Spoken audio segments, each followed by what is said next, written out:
Thank you very much, and good evening.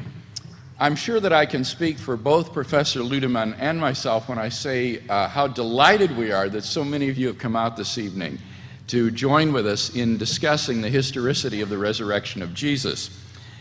But a warning is in order.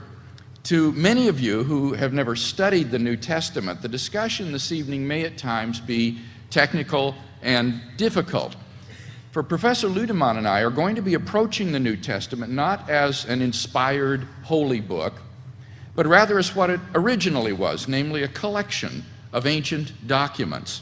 What you're going to hear tonight is a debate between two historians concerning the reliability of a collection of ancient texts concerning one particular event, the resurrection of Jesus.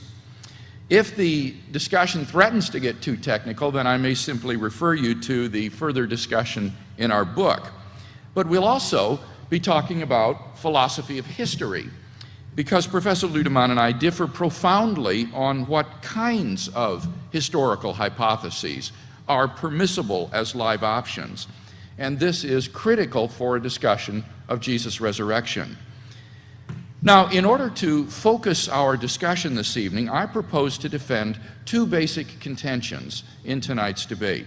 Number one, that any adequate historical hypothesis concerning Jesus' fate must explain four facts accepted by the majority of New Testament scholars, namely Jesus' burial, the discovery of his empty tomb, his post-mortem appearances, and the origin of his disciples' belief in his resurrection. And number two, the best explanation of these facts is the hypothesis that God raised Jesus from the dead. So let's look at that first contention together. I want to share with you four facts which are widely accepted by New Testament scholars today. Fact number one, after his crucifixion, Jesus was buried by Joseph of Arimathea in a tomb. This fact is highly significant because it means that the location of Jesus' tomb was known in Jerusalem. In that case, the disciples could never have proclaimed his resurrection in the face of an occupied tomb. New Testament historians have established this first fact on the basis of the following evidence. Number one, Jesus' burial is attested in the very old information handed on by Paul in his first letter to the Corinthians. Number two, the burial is part of very old source material used by Mark in writing his gospel. Three, as a member of the Jewish court, the Sanhedrin, that condemned Jesus, Joseph of Arimathea is unlikely to be a Christian invention. Four, Mark's burial account is simple and lacks traces of legendary development. And five, no other competing burial story exists. For these and other reasons, the majority of New Testament critics concur that Jesus was buried by Joseph of Arimathea in a tomb. And in our last debate, Dr. Lüdemann stated that he and I are largely in agreement about this first fact. Now, this isn't surprising since, in the words of the late John A.T. Robinson of Cambridge University, the burial of Jesus in the tomb is, quote, one of the earliest and best attested facts about Jesus, end quote. Fact number two, on the Sunday following the crucifixion, Jesus' tomb was found empty by a group of his women followers. Among the reasons which have led most scholars to this conclusion are the following. Number one, the empty tomb story is also part of that very old source material used by Mark. Two, the old information transmitted by Paul in 1 Corinthians implies the fact of the empty tomb. Three, Mark's account of the discovery of the empty tomb is simple and lacks signs of legendary embellishment.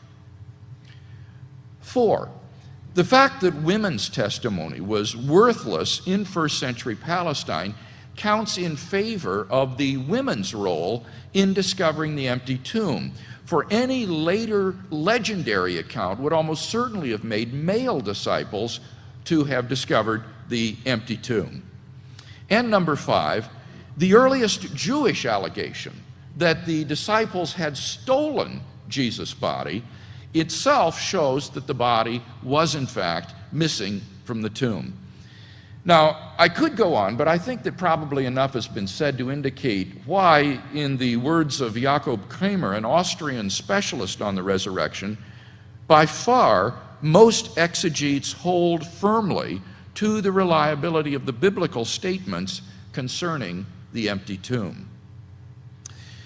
Dr. Lüdemann, however, denies the fact of the empty tomb.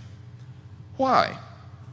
Well, his skepticism on this account is based upon 3 assumptions, which strike me at least as very dubious.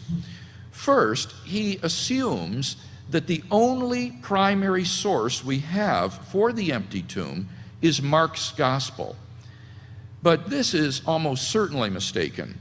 Matthew and John have independent sources for the empty tomb account. It's also mentioned in the sermons in the Acts of the Apostles, and it's implied by Paul.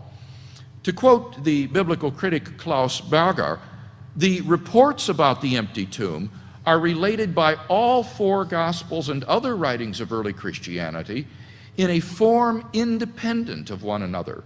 We have a great abundance of reports which have been separately handed down. Thus, we have multiple independent attestation to the fact of the empty tomb. Secondly, Dr. Lüdemann assumes that when Jesus was arrested, the disciples fled back to Galilee, and so could not have visited the tomb. But this is a hypothesis which the historian Hans von Kampenhausen rightly dismisses as a scholarly fiction. Not only is there absolutely no evidence for this assumption, but it's inherently implausible. I mean, can you imagine the disciples fleeing from the Garden of Gethsemane, grabbing their things, and not stopping until they got all the way back to Galilee? It's just inherently implausible. Moreover, Dr. Lüdemann's own theory contradicts this assumption, for it's crucial for his theory that at least Peter remained in Jerusalem, where he denied Jesus. So at least Peter could have visited the tomb of Jesus. Finally, third, Dr. Lüdemann assumes that the Jewish authorities suffered a sort of collective amnesia about what they did with the body of Jesus. Even if Joseph or the Jews only gave Jesus a dishonorable burial, why didn't they point to his burial place as the quickest and easiest answer to the disciples' proclamation that Jesus was risen from the dead? Dr. Lüdemann admits, and I quote, "Jews showed an interest in where Jesus' corpse had been put, and of course a proclamation of Jesus as the risen one provoked questions about his body from opponents or unbelievers," end quote. So why, when the disciples began to proclaim the resurrection of Jesus, didn't the Jewish authorities say where they had put Jesus' body? Dr. Lüdemann's answer: they forgot. Well, I think this might strike many of us as somewhat less than convincing, to put it mildly. I mean, can you imagine the Sanhedrin gathered together behind closed doors, racking their brains? What did we do with the body? Where did we put it? Caiaphas stands up and says, "Shmuel, you were there. Where did we put it? Tell us." "I don't know, you ask me. I can't even remember where I parked my camel when I come to the temple." Seriously, though, I think this is a hypothesis of desperation. And thus it seems to me that we not only have good positive reasons for accepting Jesus' empty tomb, but that Dr. Lüdemann's reasons for denying this fact aren't very persuasive. Fact number 3, on multiple occasions and under various circumstances, different individuals and groups of people experienced appearances of Jesus alive after his death. This is a fact which is almost universally acknowledged among New Testament critics for the following reasons. First, the list of eyewitnesses to Jesus' resurrection appearances, which is quoted by Paul in 1 Corinthians 15, guarantees that such appearances occurred. These included appearances to Peter, the 12 disciples, the 500 brethren, and James, the younger brother of Jesus. And secondly, the appearance traditions in the Gospels provide multiple independent attestation of these appearances.